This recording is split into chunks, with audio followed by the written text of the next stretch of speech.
Comment ça va YouTube? Tout d'abord, bonne année 2013. J'espère que vous avez bien profité de vos fêtes, vous avez bien mangé, hein, parce que moi j'ai bouffé comme un porc. Et c'est parti pour répondre aux nombreuses questions que vous m'avez posées sur Facebook. Première question, quand tu étais petit, quel métier tu voulais faire? Donc quand j'étais petit, je voulais être mangaka, parce que je dessinais énormément de mangas, que ce soit chez moi ou en cours. J'écoutais pas ce que la prof disait, donc je dessinais pendant les cours, je copiais les personnages dans Dragon Ball Z, j'inventais après mes propres histoires, et puis ce qui faisait qu'en 6ème, j'avais à peu près 6 petits tomes de manga copiés sur Détective Conan et Dragon Ball Z, et Hunter x Hunter aussi. Et donc, après, au fur et à mesure, lorsque j'ai commencé le basket, mes dessins de manga ont commencé à s'orienter vers des dessins de basket, mais en manga, un peu comme dans Slam Dunk. Et donc après, au fur et à mesure, le basket a pris une place beaucoup plus importante dans ma vie que le manga.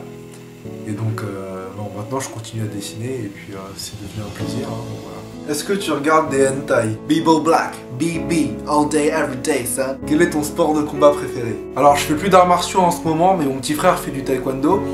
Et moi quand j'étais petit, j'ai fait du judo. Donc je me suis arrêté la ceinture jaune. Je sentais que j'étais arrivé à ma couleur, tu vois, ça me correspondait, j'ai pas voulu continuer. D'ailleurs, le maître du dojo, il m'a dit, si tu veux, Kevin, t'es tellement fort, je te propose la ceinture noire. Je l'ai regardé comme ça, la ceinture noire. Je suis noir, moi? Non, je suis jaune. Alors, tu veux un Ushimata dans ta gueule? Ton frère est-il célibataire? Alors, je suis désolé de briser des cœurs, hein, mais mon frère est gay. Non, je déconne, il est pas gay, mais il a déjà une copine. Je l'ai jamais vue, mais il paraît qu'elle se cache parmi les fans sur la page Facebook. Donc si vous voulez essayer de la retrouver pour vous battre pour mon frère, à vous de voir. Combien mesure ta bite? Alors...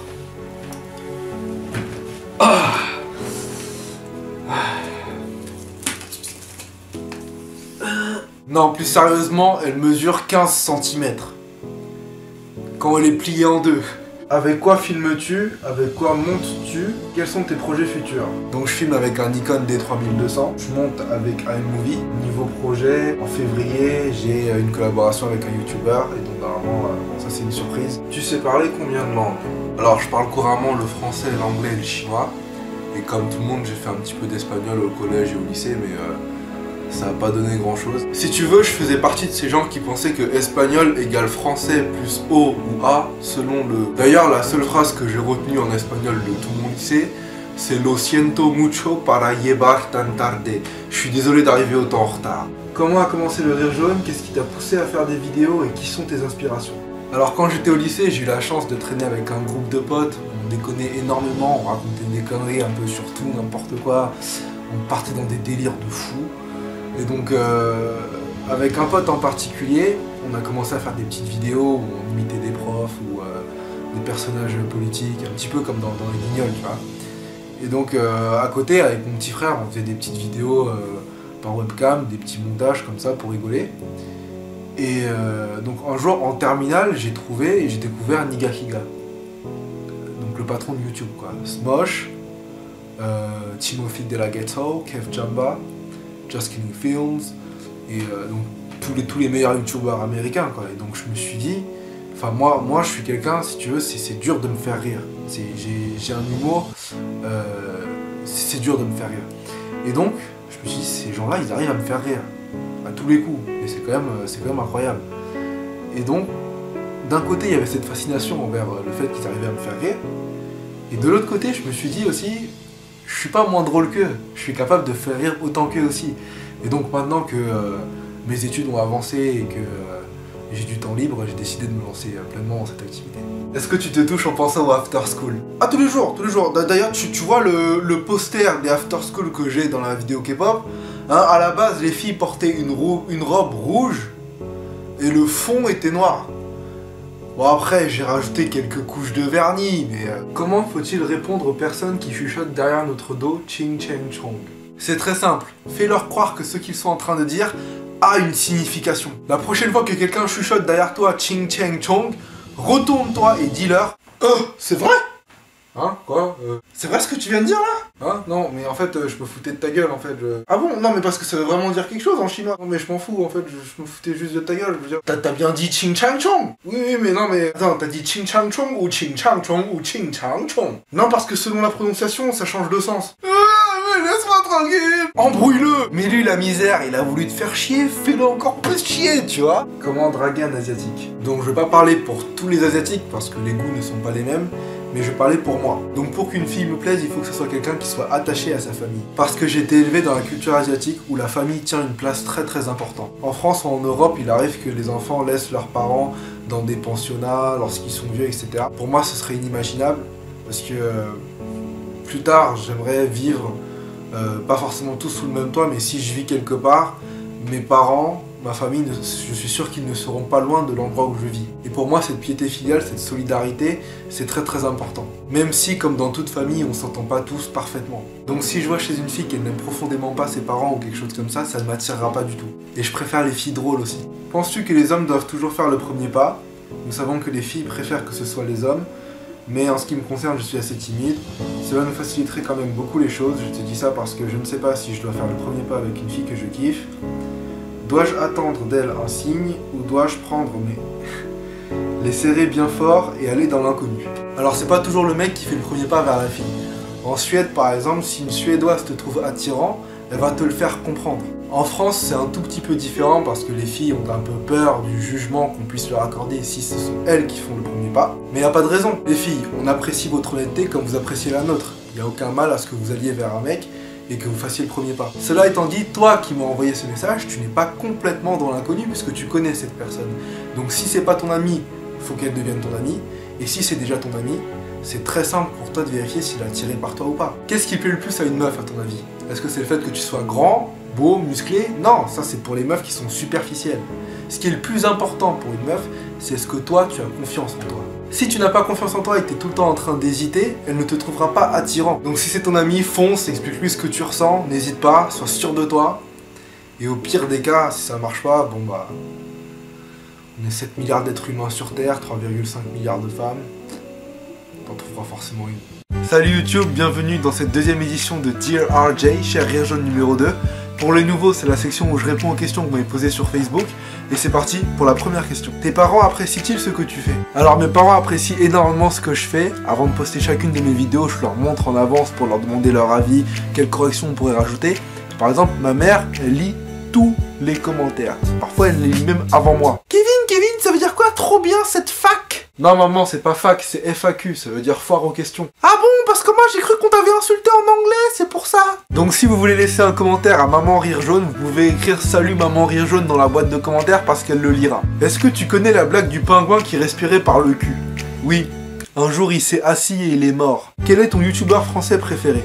Alors mon youtubeur français préféré c'est le joueur du grenier, parce que je pense qu'il y a plein de gens qui réalisent pas ce que ce mec est capable de faire. C'est le seul youtubeur en France capable d'assurer 99% de pouces verts à chacune de ses vidéos. Je pense que ce qui caractérise l'excellence d'une chaîne YouTube, c'est cette capacité, cette volonté à faire cet effort pour aller chercher les 1 ou 2% qui manquent pour que ça fasse 98 ou 99%. C'est le joueur du grenier, c'est le seul youtubeur à être capable de faire ça, et c'est ce vers quoi j'essaye de tendre. Quelle est la pire blague sur les asiatiques qu'on t'ait jamais faite? Alors j'en connais une qui est vraiment dégueulasse parce qu'elle est super cliché. C'est un noir, un blanc, un jaune qui sont dans une forêt tropicale. Ils sont capturés par une tribu, donc ils sont ligotés, attachés sur un poteau et tout. Et t'as le chef de la tribu qui leur dit « Je vous libère à une seule condition. C'est que la somme des tailles de vos bites soit supérieure ou égale à 50 cm. » Donc tu vois, t'as le Renoir, il est confiant. Il arrive, il déballe 26 cm. Il se dit les deux autres, ils ont plus qu'à faire 12-12, c'est gagné. Surprise générale. Le blanc déballe 23 cm. Donc déjà, eux deux, ils sont à 49, tu vois, donc c'est gagné, quoi. Et là, t'as le jaune, il déballe 1 cm. Donc ça fait pile 50 cm, tu vois. Et donc t'as le chef de tribu, il fait « Oh putain, 50 cm pile, quoi. Bon, ok, c'est bon, vous avez le droit de partir. » Donc il s'enfuit. Et les trois, lorsqu'ils sortent de la forêt, normalement, ils sont censés être contents, parce qu'ils sont libérés et tout. Mais le noir et le blanc, tu vois, ils se sentent un petit peu mal, ils osent pas trop célébrer, parce que ils se sentent mal pour le jaune, quoi, 1 cm et tout. Et là, t'as le jaune, d'un seul coup, il se retourne, il est tout gaze, il fait « Oh putain les gars, on a eu trop de chance! Heureusement que je bandais !» Quand on te traite de Shintok, que faut-il faire à part le sourire niais que je fais à chaque fois? Alors la première fois qu'on m'a traité de Shintok à l'école, je comprenais pas ce que ça voulait dire. Donc je suis rentré le soir, j'ai demandé à mon père « Qu'est-ce que ça veut dire Shintok, papa ?» Et donc il m'a dit « Non mais c'est un petit con, c'est un raciste, ne lui reparle plus, machin. » Donc le lendemain, lorsque je suis arrivé à l'école, le mec il m'a redit « Ouais, Shintok, machin. » Et Et là, automatiquement, j'ai sorti l'insulte Franstock. C'est sorti comme ça. Et depuis, c'est resté. Donc la prochaine fois que quelqu'un te traite de Shintok, réponds par Franstock et tu vas voir qui sera surpris. Si tu avais le choix entre te faire violer par un canard laqué ou un chien chaud, tu choisis quoi? T'es un malade mental, mec. Attends, Henri, viens. Il y a un fou. Mais c'est un malade, ce mec. Est-ce que quand tu avais la coupe végétale, le mec derrière toi en cours pouvait voir le tableau? Alors c'était pas un problème parce qu'au lycée j'étais souvent au dernier rang. Mais par contre, une fois, en seconde, lorsque je suis allé voir le film Spider-Man, je sais plus lequel, j'avais mis, donc pour X raisons, j'avais mis mes cheveux comme ça, aplatis. Et en fait, j'arrivais plus à voir l'écran parce qu'ils étaient longs et cachaient mes yeux comme ça. Et donc j'ai décidé de les relever d'un coup comme ça. Lorsque je les ai relevés, il y a les personnes derrière moi, ils ont fait « C'est quoi ça? Monsieur, excusez-moi, on n'arrive plus à voir l'écran, etc. » Et voilà. Aiderais-tu un podcasteur qui veut se faire connaître? Sinon, pourquoi? Alors sur YouTube, l'entraide c'est primordial. Moi par exemple, le premier jour lorsque j'ai posté ma première vidéo sur les Asiatiques, le lendemain, j'ai eu l'aide de beaucoup de youtubeurs qui ont aimé ma vidéo, dont Smosh France qui à l'époque avait 44 000 abonnés et qui m'a laissé un like en flux ouvert, donc tous ses abonnés l'ont vu, et j'ai commencé à avoir un public, un petit public, et ça m'a permis d'avoir plus de visibilité, et donc ma vidéo a ensuite été partagée sur des pages, etc. Mais ça a commencé par cette entraide. Cela étant dit, sur YouTube, il y a aussi des gens qui, en voyant que ce que tu fais marche bien, essayent de profiter de toi pour avoir plus de vues, plus d'abonnés. Donc faut apprendre à faire la part des choses. Donc pour en revenir à la question, si vous êtes abonné à ma chaîne, vous voyez que mon flux est ouvert. Mon compte YouTube et mon compte Twitter sont connectés, donc tout ce que j'aime et tout ce que je commente, vous pouvez le voir. Donc si une vidéo YouTube me plaît, je l'aime et vous le saurez. Est-ce qu'on pourrait voir les dessins que tu faisais en 6ème? Alors non, pour une raison très simple, c'est que je ne les ai plus. Parce que lorsque j'étais petit, j'ai dit à ma mère que je voulais devenir mangaka, et elle m'a dit non, il est hors de question, il te faut un vrai métier. Moi j'étais triste, enfin, tu connais les parents asiatiques, une passion, tant que ça reste une passion, ok, mais si tu veux faire de la passion un métier, va te faire... Et donc du coup moi j'étais trop triste, j'étais triste et tout, je pleurais, je veux être mangaka maman. Et donc sous le coup de l'énervement, j'ai tout jeté. Bien sûr j'ai continué à dessiner au lycée, donc je pourrais vous montrer mes dessins de lycée, mais j'ai eu une meilleure idée. Pour Noël prochain, je prépare quelque chose de très spécial et vous verrez comment je dessine, c'est promis. Te penses-tu capable de monter sur scène pour faire rire tout le monde? Alors c'est dur à dire parce que YouTube et le stand-up c'est très différent, vu que sur YouTube, lorsqu'on se rate on peut couper, mais sur le stand-up lorsqu'on rate, bah c'est raté. En revanche sur YouTube le public peut être plus méchant que dans la vraie vie puisqu'ils sont derrière un écran et donc ils peuvent t'insulter de tous les noms sans rien craindre. Chaque domaine a ses avantages, par exemple le stand-up on a plus d'interaction avec le public, et sur YouTube ça peut être plus imagé. Par exemple si je parle de Katsuni en stand-up et que personne ne sait ce que c'est Katsuni, je fais un beat. Alors que sur YouTube, si je parle de Katsuni, je peux mettre la petite image. Petite parenthèse perverse. Hein. Beaucoup d'entre vous me demandent pourquoi je parle souvent de Katsuni. Katsuni, moi je l'appelle l'impératrice. J'ai beaucoup d'admiration envers elle. Asa Akira, par exemple. Hein, elle a beau avoir gagné un Haut d'or, elle n'arrive pas à la cheville de Katsuni. Comment penser une horrible blessure au cœur? Alors la meilleure façon pour oublier après une rupture, c'est de sortir avec tes amis le soir même. Parce que si tu restes tout seul ou toute seule, tu vas juste déprimer. Au début de la soirée, tu seras mal. Enfin, t'y penseras encore, mais sauf que tes amis, en voyant que tu vas mal, ils vont commencer à te charrier. Non mais c'est bon, oublie-la. Mais quelle chochotte celle-là. Elle puait de la gueule en plus, même pas rasée. Au début, ça va te faire super chier.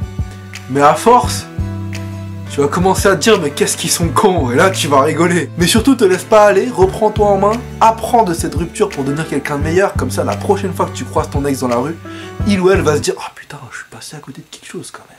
Bon, maintenant qu'on a répondu aux questions, c'est l'heure du Togen Show.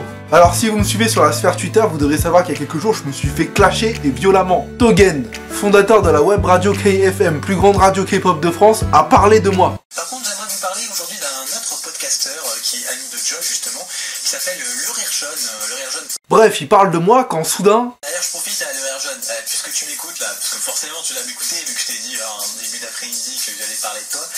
Donc, vu que moi je parle donc de toi dans mon émission, on va voir si toi maintenant tu vas parler de moi dans un de tes podcasts. Ça on va bien rigoler là, parce que je suis sûr que t'as même pas les couilles de le faire. Devant 11 000 auditeurs, sans aucun scrupule. Donc voilà Togen, je parle de toi. Hein, devant 20 000 abonnés, c'est bon, t'es content? Un vrai gamin de 3 ans. Bref, merci d'avoir suivi cette édition de Dear RJ chez Rire Jaune number 2. J'espère qu'elle vous aura plu. Suivez-moi sur Twitter, abonnez-vous. Et venez sur Facebook surtout, comme ça lorsqu'il y aura des posts pour les Chez Jaune numéro 3, numéro 4, numéro 5, numéro 3 milliards, vous serez là pour me poser vos questions. Merci beaucoup. Comment ça va YouTube? Bienvenue dans Cher Rire Jaune numéro 3, la section où je réponds à toutes vos questions que vous pouvez poser sur Facebook. Et voici tout de suite la première question. Si Katsuni débarque chez toi, tu fais quoi? C'est évident, Katsuni, je vais la traiter comme je traite toute femme que je trouve ravissante. C'est-à-dire que je vais lui ouvrir la porte, je vais accrocher son manteau, je vais la diriger tranquillement vers la salle à manger. Bien sûr, j'aurais installé les draps, bougies parfumées, j'aurais préparé mon meilleur plat.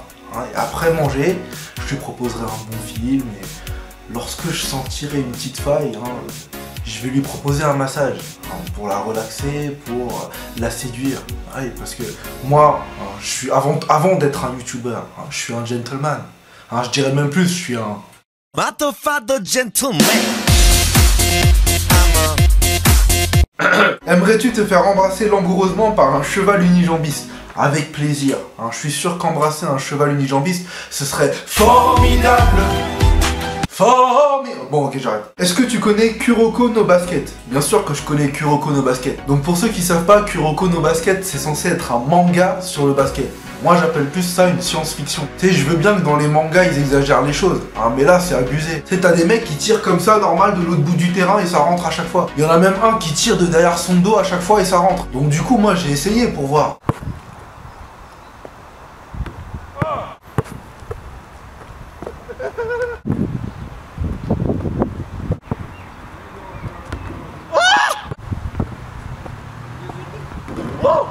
Quelqu'un m'apporte un extincteur.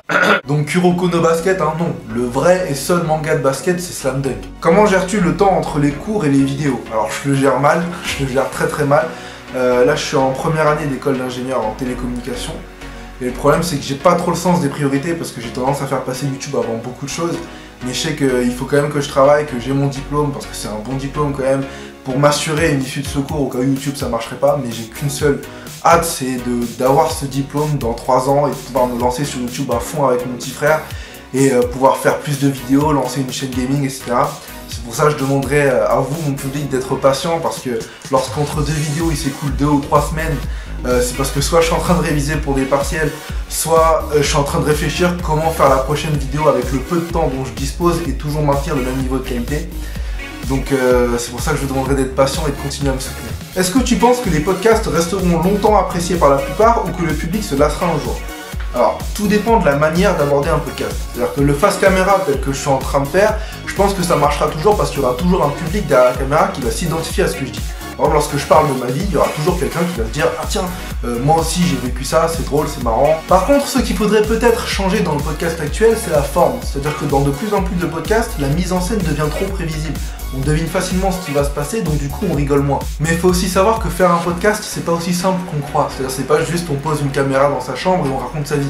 Il y a tout un travail lors de l'écriture et du montage qui fait que telle ou telle vidéo réussit ou pas. Après, moi personnellement, je vais pas arrêter les podcasts, je vais continuer, mais j'ai pas non plus envie de m'enfermer dedans, c'est-à-dire faire que ça. Parce que j'aimerais bien pouvoir, par exemple, écrire des sketchs, les jouer comme j'ai fait dans Barbie Hatch ou La Vérité sur le Père Noël, parce que tout simplement faire des sketchs, ça me plaît, et puis c'est ma chaîne. C'est ma chaîne, je fais ce que je veux. Si j'ai envie demain de poster un striptease de moi, bon, ce sera dégueulasse, ce sera censuré. Mais si j'ai envie de poster un striptease, je le fais. Le rire jaune président, ça donne quoi? Ce serait le bordel. Ce serait ne me nomme jamais président de quoi que ce soit. Déjà, rien qu'en classe de terminale, je vais changer les spécialités. Spécialité maths, spécialité physique, spécialité SVT. Surtout les SVT. Disséquer une grenouille au début, ça fait rire. À la fin ça pue, ça fait chier tout le monde. Je vais remplacer ça par Spé Mario Kart ou Spé Basket, je pense que ce sera plus drôle. Comment s'est faite la rencontre avec l'Asian Family, Asiatomique, Jigme, Florian? Alors faut savoir que c'est pas l'Asian Family, on s'est pas regroupé entre nous parce qu'on était asiatiques, on s'est regroupé entre nous parce qu'on s'aimait bien, et dans notre groupe, il y a aussi plein d'autres non asiatiques. Vous pouvez les voir à droite de ma chaîne dans la catégorie Dream Team, vous verrez, il n'y a pas beaucoup d'asiatiques. Pour répondre à ta question, on a commencé à se parler sur YouTube, puis sur Facebook, puis on a Skypé, on a commencé à échanger nos projets de vidéos où on aimerait que l'un apparaisse dans l'autre, etc. Et lorsqu'on s'est vu en vrai, ça s'est fait. Au fur et à mesure, on est devenus de très bons potes et ça s'est fait naturellement. Maintenant, je pense que notre groupe doit rester uni et continuer à s'entraider pour pouvoir tous un jour percer sur YouTube. Je vois pas d'autres possibilités. Il faut pas qu'il y en ait un qui essaie de faire cavalier seul ou quoi que ce soit. Faut qu'on reste tous ensemble et je pense que ça le fera. Je suis une fille timide et réservée. J'aimerais gagner de l'assurance, avoir confiance en moi et m'ouvrir aux autres. Comment faire? Alors, crois-le ou pas, alors moi quand j'étais petit, j'étais super timide, j'étais toujours dans mon coin en cours, je dessinais, j'étais dans ma bulle, j'osais pas parler aux autres par peur de dire quelque chose de nul et qu'on se moque de moi après. Mais en grandissant, en découvrant le basket, hein, tu sais, le basket c'est un sport de grande gueule, c'est un sport où il faut apprendre à se vanter, à se mettre en avant. D'ailleurs, il y a plus de joueurs qui savent se vanter que de joueurs qui savent vraiment jouer. Et à force de traîner avec ces personnes, de jouer au basket avec eux, moi aussi j'ai commencé à me vanter, à leur parler, et ça m'a complètement décoincé parce que je me suis fait plein de potes et j'ai pris de plus en plus confiance en moi parce que je me savais soutenu dans ce que je faisais. Donc mon conseil, ce serait que tu trouves une activité qui te permette de t'ouvrir à un petit groupe de personnes qui partagent les mêmes centres d'intérêt et la même passion que toi, et ça te facilitera à t'ouvrir à un plus grand groupe de personnes et aux gens en général. Comment ça va YouTube? Bienvenue dans Cher Jaune numéro 4, la section où je réponds à toutes vos questions que vous me posez sur Facebook. Et voici tout de suite la première question. Combien de sushis peux-tu rentrer dans ta bouche en même temps? Non, ça je le ferai pas, hein, j'ai déjà dit que j'étais au régime. Alors vous voulez me faire grossir ou...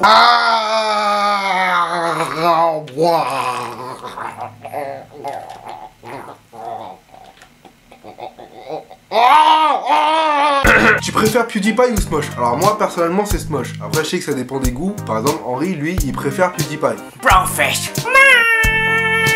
Arrête. Si on te le proposait, irais-tu faire de la télévision? Alors des apparitions pourquoi pas, hein, mais vraiment bosser à la télévision, tenir une émission comme le SAV, les Guignols, etc. Je pense pas que je pourrais parce que d'une j'ai pas la prétention de pouvoir faire quelque chose d'aussi bien qui dure sur plusieurs années. Et de deux, j'aime beaucoup YouTube, je trouve que je suis très bien sur cette plateforme, je peux faire ce que je veux, quand je veux, et puis il y a une très forte interaction avec les fans que t'as pas à la télévision. Là par exemple, je suis en train de répondre à vos questions que vous m'avez posées sur mon Facebook, et ça c'est quelque chose qui est pas possible à la télévision. Tu t'intéresses à la politique ou t'en as rien à battre? Alors honnêtement, j'en ai rien à foutre. Alors, je comprends rien, la droite, la gauche, si tu veux dans ma tête, la politique ça ressemble à ça. Mais monsieur Hollande, le bouclier fiscal, on n'en parle pas assez le bouclier fiscal, pourquoi on n'en parle pas assez? Eh bien, les médias n'en font pas une priorité. La crise financière. Hein, la France qui perd sa triple A. Vous trouvez ça normal, monsieur Hollande? Ma femme Carla. Carla qui est magnifique, Carla que j'aime, Carla que j'adore, mon ami. Et moi je propose de supprimer les cours de sport. Vous savez, le PS. Eh bien, il a bien raison. Excellent, excellent. What else? Eh Georges? Yes, Jean? Je t'ai cassé. Fuck. Comptes-tu refaire des vidéos en anglais? Alors je sais pas trop parce que la dernière fois que j'avais fait une vidéo en anglais, vous aviez pas l'air d'avoir trop aimé même si j'avais sous-titré la vidéo en français. Alors, donc je pense que ce que je vais faire c'est que je vais faire des vidéos en français, sous-titrées en anglais, même si c'est pas évident de traduire certains jeux de mots, et surtout parce que j'ai la flemme, et je pense que ça ira. Quelle était la réaction de la coiffeuse lorsque tu t'es coupé ta grosse touffe de cheveux? Alors je sais pas si je vous l'ai déjà raconté, mais lorsque je me suis coupé ses cheveux, j'ai pété 2 tondeuses. C'est-à-dire que je suis rentré dans le salon de coiffure, déjà la coiffeuse elle m'a vu, elle a fait What the fuck? Et il y avait tellement de cheveux que ça rentrait dans la tondeuse et ça a bloqué les lames, du coup elle a été obligée de changer 2 fois de lame pour y arriver. Est-ce que toi aussi tu as du mal à te faire confiance dans certaines situations? Est-ce que tu arrives à les surmonter? Et si oui, comment fais-tu? Donc on a tous des moments de doute, hein, des moments où on ne sait pas ce qu'il faut faire, que ce soit dans la vie de tous les jours, lorsqu'il faut prendre une décision importante. Par exemple, moi j'ai eu beaucoup de doutes avant de me lancer sur YouTube, hein. Est-ce que ça va marcher? Qu'est-ce que je dois faire si ça marche pas? Tu peux bien sûr discuter avec ta famille ou tes amis pour connaître leur avis, pour qu'ils te redonnent confiance, mais moi personnellement ce que j'aime bien faire c'est me rappeler de ce que j'ai déjà accompli. Par exemple, moi avant de me lancer sur YouTube, hein, j'ai fait 3 ans de prépa qui pour moi c'était vraiment une horreur parce que j'étais stressé tout le temps, je travaillais tout le temps, etc. Mais je me suis dit, si j'ai réussi à finir ma prépa, pourquoi j'arriverais pas à faire des vidéos sur YouTube? Finalement YouTube s'est avéré 1000 fois plus difficile que la prépa, hein, mais au moins moi j'adore ça. Et si un jour je réussis sur YouTube, et bien plus tard lorsque je manquerai de confiance pour quelque chose, au moins je pourrais me dire j'ai réussi à tenir une chaîne YouTube.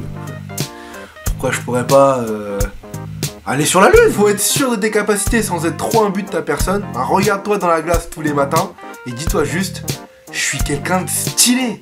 Et ça suffira. Es-tu vraiment chinois ou c'est juste un masque? Eh bien en réalité je suis... Ouais, je suis... Noir! T'es noir?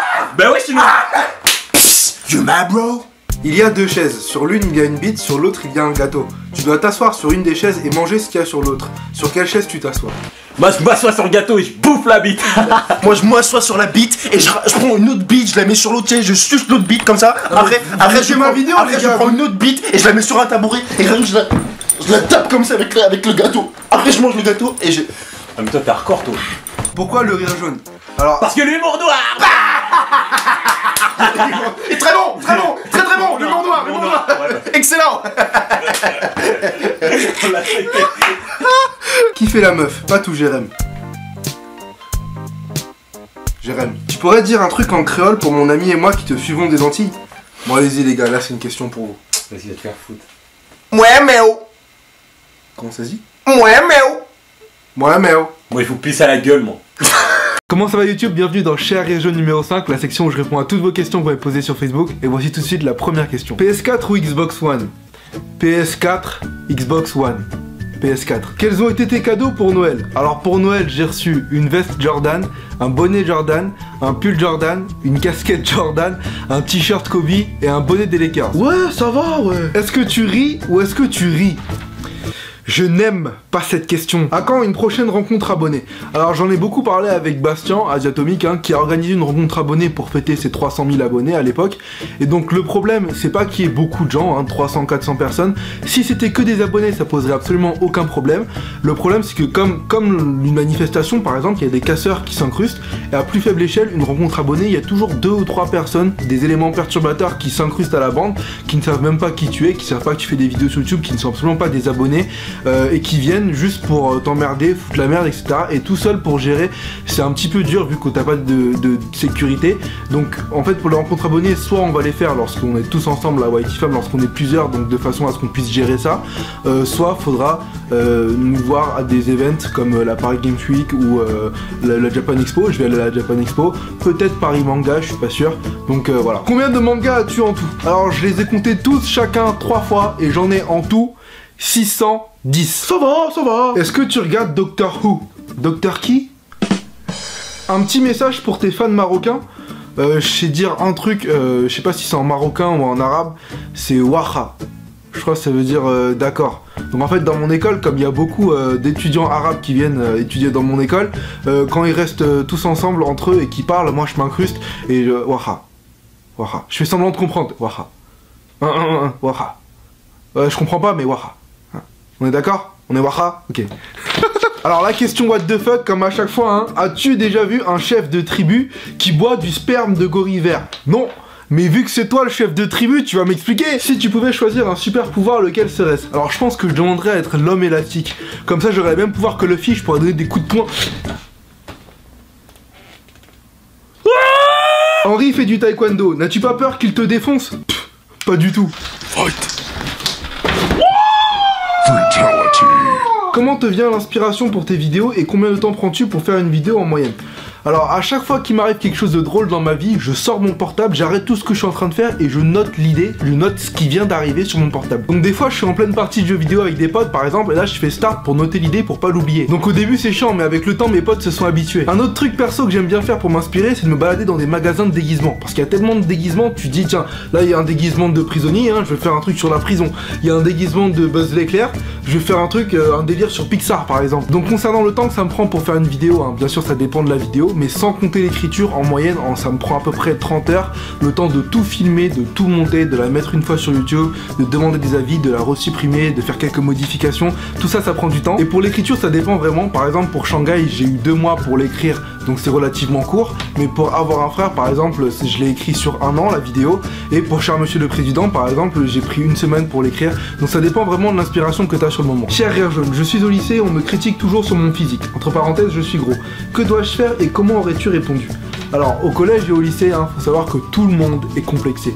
Il y en a qui se trouvent trop gros, il y en a qui aiment pas leur nez, il y a des filles qui trouvent qu'elles ont des trop petits seins, des trop gros seins. Et la solution c'est tout simplement d'arrêter de se comparer. Bien sûr que t'aimerais ressembler à tel ou tel mannequin que t'as vu dans un magazine, mais tu ne dois pas laisser les dires des autres t'affecter parce que ces personnes sont sans doute aussi complexées que toi et se foutre de ta gueule les fait se sentir mieux. Ignore-les ou alors charrie-les sur des choses qui les énervent. Regarde tes oreilles, même Bouddha il se fout de ta gueule. Ah, c'est quoi cette calvitie? On dirait que t'es croisé entre LeBron James et Britney Spears. Je suis sûr que ta bite elle est courbée. L'important c'est que tu te sentes bien dans ta peau. Je te donne un exemple. Par exemple dans mes vidéos je dis souvent que je suis gros, mais en réalité je me trouve pas gros, c'est juste que j'ai envie de reprendre le basket au meilleur niveau, donc je dois maigrir. Tant que tu te sens bien dans ta peau, c'est tout ce qui compte. Donc ignore-les, laisse faire le temps et dans 2-3 ans plus personne ne t'emmerdera. Ce qui nous amène aux 2 dernières questions. Tu nous as promis des dessins pour Noël, qu'en est-il et où en es-tu pour la vidéo sur le régime?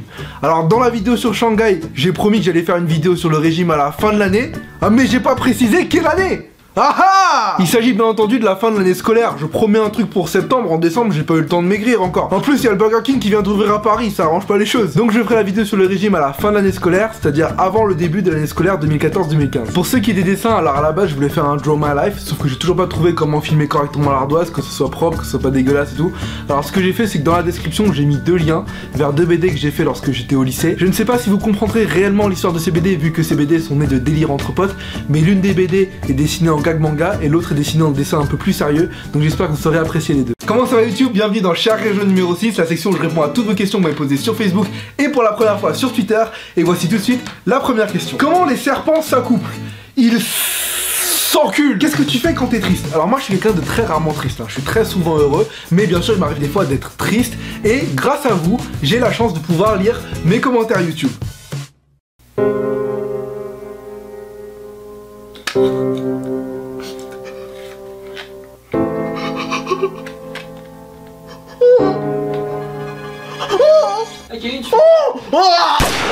Pourquoi ton frère ne te ressemble pas? Je ne ferai pas cette blague. T'as une sœur? Je ne ferai pas cette blague. Est-ce que ton frère écrit des vidéos avec toi? Oui. T'as le choix entre 2 super pouvoirs, pisser de la lave ou chier des cactus. Tu choisis quoi? Alors moi j'aimerais bien faire une fusion des deux, hein. Je préférerais pisser des cactus. Parce que je chie déjà de la lave. Ouais chef d'épée. Tranquille enculé. Ta bouffe préférée après le chien? Venant de la part d'une asiatique, on est très déçus. Cher Rire Jaune, pratiquez-vous l'inceste? C'est quoi ces questions là? Oh vraiment dégueulasse. Échangerais-tu Henry contre une place au bord du terrain pour un match des Lakers et un autographe de Kobe? Oh je t'échange Henry pour moins que ça, hein. T'as pas 5 €? On ressent quoi quand on gagne un Web Comedy Award? Alors on n'a pas eu l'occasion de vous remercier depuis le dernier Cher Rire Jaune, alors merci. C'était vraiment une soirée géniale, on a pu croiser plein de youtubeurs connus et des grands humoristes aussi. Donc vraiment merci à tous les abonnés qui ont voté pour nous, qui nous ont permis de gagner ce prix. Vous êtes géniaux. Quand tu t'allonges sur ton frère, est-ce que ça fait des lits superposés? Je sais pas, on a qu'à essayer. Où en est ton régime? Alors j'ai commencé mon régime très sérieusement le 1er mars, je pesais 93 kilos, là maintenant j'en pèse 87. Au moment où cette vidéo va sortir, mon poids actuel va s'afficher là. Si vous voulez savoir quelle activité physique je pratique et qu'est-ce que je mange, suivez-moi sur Twitter, le hashtag FromBouddha tout Apollon. Mais en tout cas, vous inquiétez pas, la vidéo sur le régime sortira fin août, j'ai déjà commencé à l'écrire et je suis chaud. T'es pas curieux de voir comment Rire Jaune fils ou fille vivront avec un papa youtubeur ou ex-youtubeur? En fait moi ça me ferait surtout rigoler d'imaginer comment les fils ou filles de youtubeurs entre eux réagiraient. Mon père c'est le meilleur. Non, c'est ma mère la meilleure. Ta mère elle est même pas drôle. Bah ton père il a moins d'abonnés. Ouais mais il a plus de vues. Bah ma mère au moins elle est belle. Ah mais mon père il est pas moche hein. Si. Non. Si. Non. Si. T'as vu ce que ta fille a dit à mon fils? En même temps elle a pas tort hein. Serais-tu capable de faire une vidéo en chinois sous-titrée en français? 大家好，今天我给你们讲我的屁股的历史啊！我的屁股是91年生的啊，而且是唯一的屁股，你抓的时候特别香，因为你抓屁股的时候呢，对吧，手特别臭，对吧？但我抓屁股的时候跟肥皂一样的，嘿，香水，哇！En fait, pour ceux qui étaient en train de regarder les sous-titres, j'étais en train de parler de mon cul. Que fais-tu si tu te réveilles avec une tête d'âne, que ta mère t'annonce que tu es atteint de la grippe aviaire et que Henry devient un chimale habillé en carapute? Tu vois, ça c'est le genre de questions débiles. Hein, ça me donne même plus envie de continuer. Hein, si c'est comme ça, moi je... Kevin, tu as la grippe aviaire! Carapute. Oh putain, j'ai fait un cauchemar! J'ai cru que j'avais la grippe aviaire! Carapute. Lis-tu des mangas?